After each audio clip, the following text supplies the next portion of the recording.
반갑습니다. 플러스 경매 김수경입니다. 저는 부산 울산 경남 지역 경매 대행 그리고 경매 교육 일을 하고 있습니다. 자, 오늘은 오랜만에 경남 거제시 장평동 삼성중공업 인근에 아주 가까운 상가주택 경매권 같이 한번 살펴보려고 합니다. 제가 지금 우리 2021년 7월입니다. 그죠?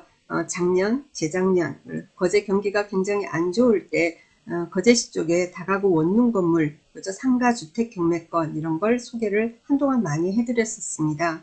자, 그 당시에는 거제시 경기가 굉장히 안 좋아서 감정가 대비 반값 이하로 뭐 3, 40%, 20, 30%로 낙찰된 사례도 상당히 많이 있습니다. 그죠? 자, 그때 잡으시던 분들 뭐 앞으로는 조금 좋지 않을까라는 생각이 듭니다. 조금씩 조선 경기가 회복이 되고 있으니까.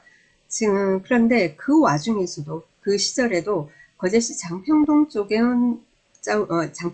나오는 다가구 원룸 건물, 상가 주택 이런 물건은 그렇게까지 반값 이하로 낙찰되고 그런 건 없습니다. 왜냐하면 입지가 좋으니까요. 그죠?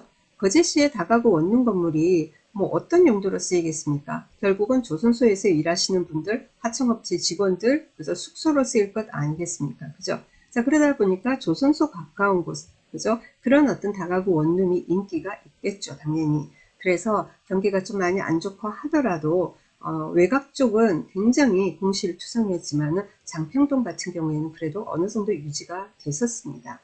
오늘 장평동 물건 나왔습니다. 같이 한번 살펴보시고요. 입지는 두말할 나위 없이 좋습니다. 자, 그런데 어떤 문제점이 있는지, 그래서 입찰해도 되는지, 그리고 문제점이 있지만 나는 입찰하겠다 하면은 어떤 점을 내가 준비를 해야 하는지 같이 한번 살펴보도록 하겠습니다.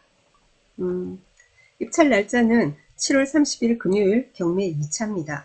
창원지방법원 통영지원이고요. 2020 타경이 5992 됩니다. 그래서 자, 경남 거제시 장평동 물건 종별 상가주택이고요. 자, 토지 면적 약 60평 되고 각 층별 바닥 면적 합계가 157평 약간 넘습니다. 감정가 8억 9천 넘고요. 그리고 지금 70% 감정가 대비 70%로 최저가는 6억 2,400이 살짝 넘습니다. 자, 그러면은 입지 보도록 하겠습니다. 입지 한번 볼게요. 전체적으로 거제도를 한번 멀리서 봅시다. 원거리에서. 그래서 여기 이쪽이 부산이에요. 그래서 부산에서 이렇게 거가대교로 넘어가는 겁니다. 이렇게 넘어가게 되고요. 그리고 이쪽에서도 가게 되죠. 그래서 경남 쪽에서도 이렇게 가게 됩니다. 마산, 보성, 통영 이렇게 해서 이렇게 들어가고 나중에 뭐 KTX도 들어오고 그런다고 그러죠. 거제가 그죠. 또 언제 될지 모르지만 가덕도에 신공항이 언젠가는 되겠죠. 됐으면 좋겠습니다. 저는 부산에 있다 보니까 조금씩 확대를 하고 있습니다. 지금 여기 보시면은 이 부분, 그러니까 이 부분이 그죠? 삼성이에요. 그죠? 삼성이고, 그리고 이쪽으로 가면은 대우고 그렇습니다. 자, 그래서 여기 조금 스카이뷰를 한번 보면은 여기서는 잘 안 보이죠? 조금 더 확대를 하면은 이렇게 나옵니다. 여기 조선소예요. 그죠? 네, 조선소고요.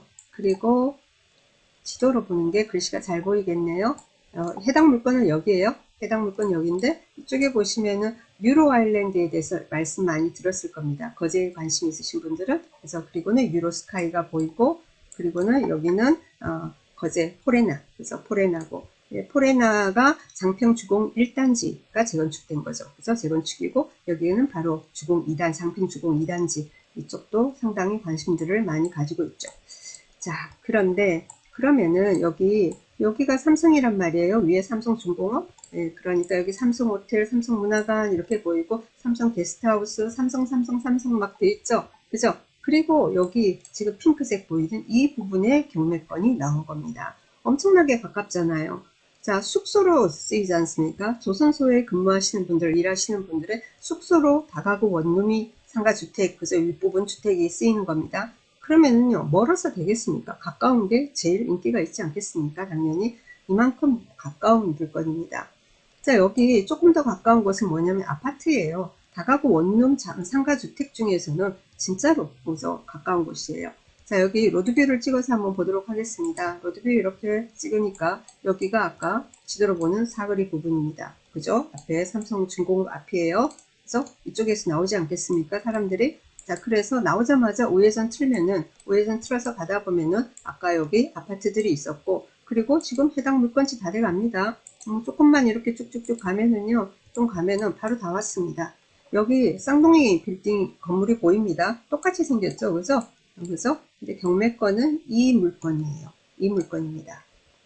자, 입지는 같이 봤고요. 그러면은 해당 사건 같이 분석을 해 보도록 하겠습니다. 자, 감정가, 뭐 입찰 날짜 이런 것을 안내를 드렸고요.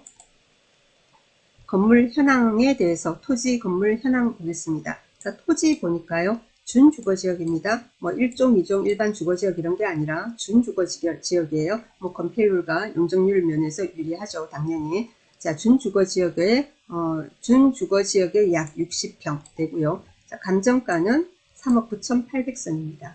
자, 건물 1층부터 4층까지 되어 있습니다. 자, 1층 근린생활시설이라고 되어 있는데 1층에는 필로티 주차장과 계단실 그리고 상가 조그맣게 있습니다.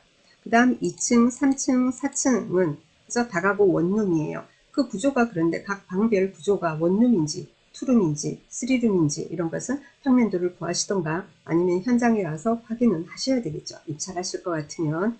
자, 이 건물의 사용 승인은 2015년 1월입니다. 자, 6년 반 정도 됐습니다.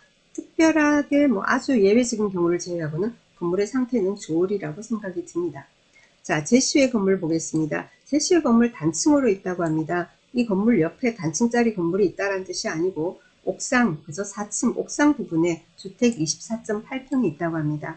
제시의 이 말은 뭐냐면은 건축물 대장은 없다 이 말이에요. 자, 그렇기 때문에 이것은 어떻게 됩니까? 특히나 이게 주택으로 이렇게 쓰이게 되면은 문제가 됩니다. 어떻게 되냐면은 이게 주택으로 쓰인 상가주택에서 주택으로 쓰이는 부분, 다가구 원룸 같은 경우에는 다가구 원룸 같은 경우에도 어떻게 됩니까? 660제곱미터 이하로서 3개 층, 그죠? 3개 층까지가 됩니다. 지하는 층수에 포함되지 않고. 자, 이게 상가, 이게 조그맣게 들어가는데 상가주택도 있지 않습니까? 1층 상가 부분, 필로티 부분은 빼고 2층, 3층, 4층, 이렇게 3개 층이 돼야 되는 겁니다. 여기서도. 자, 그런데 뭐냐면은 이게 위에 옥상층 부분 있지 않습니까? 옥상 부분 여기에 주택을 해가지고는 이렇게 되면 이것도 한 개층이 되는 거예요. 그러면은 어떻게 됩니까? 3개층까지 돼야 되는 거예요. 주거가. 예, 그렇게 돼야지 이 물건을 여러분이 소유를 했을 때 1주택이 되는 겁니다. 이 물건 자체가 주택 하나로 되는 겁니다. 자, 그런데 이게 뭡니까? 그 위에 건물이 있게 되지 않습니까? 그러면 그게 아니고 이거는 어떻게 되냐면은 다세대 빌라, 공동주택 뭐 이런 식으로 간주돼서 나중에 세금 부분에 양도했을 때 세금 부분에서 굉장한 불이익이 있을 수 있습니다. 조심하셔야 되고 이런 걸 이제 낙찰을 받았다. 예, 그러면은 요 부분은 포기를 하고 제대로 하셔야 되는 겁니다. 그게 아니면은 나중에 양도했을 때 문제가 양도세 부분에 있어서 크게 그래서 당할 수 있는 겁니다. 어쨌건 토지가 3억 9,800선 그리고 건물이 4억 4,800선 그리고 이 제시에 포함해서 감정이 8억 9천 얼마다 라고 되어 있고요. 자, 그리고 여기 참고사항은 뭐냐면은 그 감정평가서, 이게 감정평가사가 가서 조사를 하거든요. 하고 지금 그 건축물 대장하고 비교를 했을 때 조금 문제가 있어서 이게 참고사항이 되어 있는 겁니다. 본건 건물은 공부상 4층이나 여기서 공부는 건축물 대장을 말합니다. 건축물 대장상 4층인데 현황 5층에 있더라. 이거 안 돼, 이상하다. 그래서 조심해라 이 말이죠. 자, 2층에서 4층까지, 그죠? 2층에서 4층까지는 원래 다가구 주택 맞죠? 자, 2층에 4가구, 3층에 4가구, 4층에 2가구 이렇게 합해서 10가구가 있고 5층 제시의 부분에 또 2가구, 12가구가 있더라. 이렇게 되어 있습니다. 자, 그러면은 우리가 건축물 대장 보도록 하겠습니다. 자, 건축물 대장 보니까 어떻게 되어 있냐면 6가구라고 우측 상단에 보면 6가구라고 되어 있습니다. 그리고 이제 1층에 보면은 1층에 소매점 51제곱미터 그리고 계단실 12제곱미터 그리고 2층 3층 그리고 4층 다음 페이지 있습니다. 네, 이래서 다가구 주택 이렇게 되어 있고 그리고는 어떻게 되냐면은 여기가 있잖아요. 여기가 그래서 위반 건축물이면은 위반 건축물이라고 기재가 돼 있어야 되는데 없습니다. 지금 이 건축물 대장은 그런데 발급 일자가 2021년 6월 9일입니다. 이후에 어떻게 됐는지 알 수 없습니다. 늘 말씀드리지만은 경매 진행하는 중간에 그죠? 여러분이 처음 건축물 대장을 봤을 때는 이런 내용이 없었는데 나중에 느닷없이 낙찰 받고 보니까 위반 건축물이라고 기재가 될 수도 있습니다. 그죠? 적발 민원이 들어가거나 적발이 돼서 그래서 그렇게 되면은 어떻게 됩니까? 시군 구청에서 어떻게 해요? 계도를 하는 거죠. 3개월 일정 기간을 주면서 주로 3개월 안에 그저 원상복구하라고 시정하라고 하죠. 근데 원상복구를 하지 않으면 어떻게 됩니까? 여기 일반 건축물 대장, 건축물 대장에 일반 건축물이라고 기재가 되고 불이익이 있습니다. 어떤 불이익? 그래서 이행강제금, 벌금 내라 이거죠. 네, 이렇게 되는 겁니다. 그리고 자, 이 건물 여기 보면은 2015년 2월 10일 소유권 보존 이렇게 해서 되어 있으니까 건물도 아직 괜찮고 뭐 그렇습니다. 건축물 대장금 이런 거 다 나와요. 이렇게 해서 대지 면적이 어떻게 되고 건축 면적이 어떻게 되고 건폐율 얼마까지 썼고 건폐율 69.2%까지 썼다 그죠? 네, 주거용이면 이렇게 안 되죠? 준주거니까 이렇게 된 거죠. 그래서 용적률 어떻게 되고 뭐 이렇게 쭉 그죠? 되어 있습니다. 네, 여기도 보면은 지상 4층까지라고 되어 있잖아요. 자, 건축물 대장 마지막 페이지 중간 부분은 생략했습니다. 자, 보니까 여기도 4층에서 단독주택, 다가구주택 122.54인데 5층 없잖아요. 그죠? 5층이 있을 수가 없죠. 다가구 건물에. 자, 그러면은 우리가 그 다음에는 등기부를 한번 분석해 보도록 하겠습니다. 공동건물 아닌 다음에는 등기부가 두 개입니다. 토지 등기부가 있고 건물 등기부가 있죠. 그죠? 토지 등기부부터 같이 보도록 하겠습니다. 2014년 2월 17일 날 소유권 이전 매매 거래가액 4억 3천. 자, 그날 근저당 설정됩니다. 새마을금고에서. 자, 근저당 제일 먼저 나왔으니까 여기가 말소 기준 등기됩니다. 그 상태에서 약 5개월 후에 소유권 이전 매매됩니다. 현재 소유주에게로 4억 5,500개 팔렸다고 합니다. 자, 2020년 6월 12일 날 새마을금고에서 임의경매 신청 들어옵니다. 자, 그리고 2015년 2월 10일 소유권 이전 매매되는데 소유권 이전 매매가 아니고 아까 건축물 대장에서 보셨지만 소유권 보존입니다. 그죠? 2015년 2월 10일 날 소유권 보존. 그래서 이때 건물이 첫 등기가 됩니다. 자, 그리고 그때 등기하면서 새마을금고에서 6억 5천 했습니다. 그럼 건물 등기부에 6억 5천, 토지 등기부에 6억 5천, 빚이 합해서 13억 채권 채거액입니까? 그건 아니고요. 같이 두 개 합해서 그래서 건물, 토지, 그래서 같이 공동 담보로 해서 6억 5천인 겁니다. 어쨌건 여기서도 이제 여기 이렇게 되고요. 자, 그러면은 이 등기부에서 여러분이 보셔야 될 게 뭐냐면은 토지 등기부에서는 말소 기준 등기가 2014년 2월 17일이고요. 건물 등기부에서는 말소 기준 등기가 근저당이 2015년 2월 10일입니다. 날짜가 다릅니다. 약 1년 정도 차이가 있습니다. 자, 이런 경우에 여러분이 조심하셔야 될 게 이 사건 같은 경우에는 사실 이 사건 같은 경우에는 뭐 선순위 임차인도 없고 뭐 그렇습니다. 선순위 임차인이 없으니까 그렇게 신경 쓸 건 아니지만 그래도 여러분이 경매를 분석을 하면서 아셔야 되는 게 뭐냐면은 자, 이렇게 되지 않습니까? 토지 등기부 근저당이 빠르죠. 자, 이런 경우에는 낙찰이 되면은 아까 건물이 얼마고 토지가 얼마고 한 거 있죠. 그 비율대로 금액을 나눠 가지고 낙찰가를 가지고 그 토지에 배분된 그 금액은 우리가 왜 그 배당할 때 소액 임차인 최우선 변제 뭐 임차인들 그 배당하지 않습니까? 근데 임차인 배당금으로 쓸 수가 없는 거예요. 그래서 이렇게 먼저 이게 토지 등기부 이게 근저당이 빨라요. 그 이후에 약 1년 후에 이제 건물이 돼서 여기 이렇게 돼 있지 않습니까? 자, 이런 경우에는 금방 말씀드린 대로 뭔가 이게 뭐 임차인이 아주 많은 경우에는 소액 임차인 뭐 최우선 변제 나가는 금액도 상당히 많을 수가 있겠죠. 여튼 그래서 그 토지 등기부에 근저당 설정된 그 이후에 그죠? 건물이 신축되고 이런 경우에는 토지에 배당되는 그 금액, 토지의 낙찰가를 가지고 토지에 배분되는 그 금액은 그런 그 배당에 임차인 배당에 쓸 수 없다라는 판례가 있습니다. 조금 이따가 보여드리겠습니다. 자, 여기 이 물건 같은 경우에는 대항력 있는 임차인이 없어요. 그래서 일일이 임차인 하나하나 분석은 하지 않고 대략적인 배당을 가지고 얘기를 해보겠습니다. 지금 현재 최저가가 6억 2,428만 5천 원입니다. 이 금액으로 낙찰이 된다면은 경매 비용이 635만 7천 원이에요. 요거 빼고 실제 배당할 금액은 6억 1,792만 8천 원 됩니다. 자, 이 돈을 가지고 어떻게 해요? 소액 임차인 최우선 변제들이 쭉 있습니다. 그죠? 3천만 원에 1,500, 2,500에 1,500, 3,000에 1,500, 2,000에 1,500 쭉쭉 내려가 1,000만 원, 1,000만 원 이런 식으로 이제 배당이 있고 그 다음에 이제 새마을금고 배당이 있고 그렇습니다. 그죠? 자, 그랬는데 아무리 후순위라 하더라도 확정일 기준, 그죠? 확정받은 그 소액 임차인들 같은 경우에 자기 보증금이 일부 있지 않습니까? 그러면은 일부는 뭐 소액 임차인 최우선 변제를 받고 나머지 확정을 받았으면 확정일 기준으로 해가 등기부상으로 우선 변제권은 생기는데 우선 변제권이 생긴다라는 거지 후순위 임차인의 우선 변제권에 의해서 배당을 받는지 안 받는지는 낙찰자하고 아무런 관계가 없죠. 사실은. 그죠? 물론 소액 임차인 최우선 변제 받는 것도 관계는 없습니다. 받으면은 배당을 전액이건 일부건 받는다면은 뭐 서로가 마음이 좀 편하고 명도하기가 수월하다라는 거.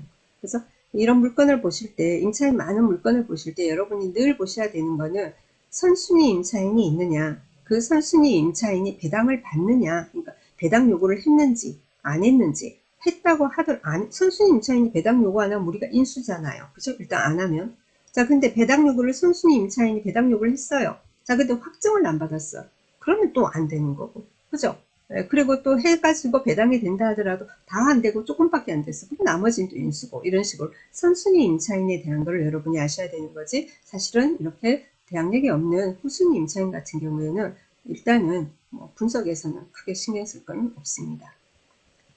자 그리고요 아까 말씀드렸던 부분입니다. 아까 말씀드렸던 부분 자 여기 보면은 이 본건은 토지의 근저당 설정 이후에 지상 건물이 신축된 것으로 보이므로 약 1년 후죠. 자 임차인은 대지의 환가 대금에 대해서는 소액 임차인 최우선 변제를 받을 수 없습니다. 라는 게 대법원 판례입니다. 그래서 1999년 7월 23일 99 다에 25532죠. 대법원 판례. 그래서 토지의 근저당 설정 이후에 지상 건물이 신축된 것으로 보이므로 임차인은 대지의 환가 대금에 대해서는 소액 임차인 최우선 변제를 받을 수 없습니다. 다만 토지의 저당권이 설정된 당시에 건물로서의 형태를 갖추고 있었다면 소액 임차인은 대지의 환가 대금에 대하여 우선 변제를 받을 수 있을 것으로 보입니다. 92다에 7221 실제 배당 시 사실관계에 따라 달라질 수 있으니 참고하시기 바랍니다. 했어요. 건물로서의 형태를 갖추고 있었다면 네, 그런 거를 뭐죠? 여러 가지 자료를 그죠? 뭐 이 사건은 크게 신경 쓸 거 없다고 했습니다. 근데 만약에 거기에 따라서 뭔가 내가 인수하는 금액이나 여러 가지가 달라질 그런 어떤 여지가 보인다면은 건축물 대장을 이렇게 보면은 건축허가 받은 날짜도 있고 착공한 날짜도 있고 막 그렇습니다. 그런 것도 보시고 항공 사진도 그죠? 구할 수 있으면 참고하시고 스카이뷰 가지고는 알 수 있는 경우도 있지만 모르는 경우도 있고 그렇습니다. 그래서 여러 가지를 참고해서 하셔야 되겠죠. 자, 이 사건에서는 아까 보니 입지는 상당히 좋다라고 내가 말씀드렸습니다. 입지 상당히 좋습니다. 그죠? 두말할 것 없이 좋습니다. 너무너무 마음에 듭니다. 자, 그런데 지금 뭐죠? 건축물 대장 위반 건축물이라는 그런 기재는 없지만 6월 아까 언제 기준으로는 그죠? 그런데 명백히 위반 건축물입니다. 그래서 대출 관계 분명히 잘 알아보시고요. 자, 그 다음에 또 문제는 이제 오늘 하나 이 사건이 크게 문제되는 건 아니지만 여긴 선순위가 없어서 그래서 여기 토지의 근저당 설정 이후에 지상 건물이 신축된 것으로 보이므로 하는 임차인은 대지의 환가 대금에 대해서는 소액 임차인 최우선 변제를 받을 수 없다라는 대부분 판례가 있다. 이런 것도 우리가 경매 공부하는 사람들이 머릿속에 하나 한번 넣었으면 좋겠다라는 생각이 듭니다. 자, 오늘 여기까지 해보도록 하겠습니다. 좋은 하루 되시고요. 그리고 주말도 잘 보내시고 저는 다음 주 월요일에 다시 찾아뵙겠습니다. 구독, 좋아요, 알람 설정 부탁드립니다. 감사합니다.